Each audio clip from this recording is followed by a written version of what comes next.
মুনিবার আম্মু থাকো, উপরে থাকো থাকো।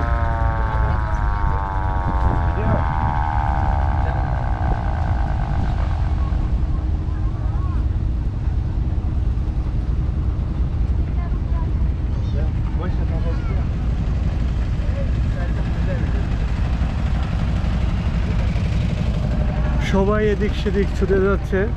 হাওরের মাঝখানে যারা থাকে, সামান্য একটু জায়গা, উঁচু জমি, সেখানে দুটা তিনটা বাড়ি, আর বাড়িগুলো বেশিরভাগ টিন, বাঁশ এবং লোকাল গাছগাছালি দিয়ে তৈরি। পাকা কোনো বাড়ি দেখতে পেলাম না।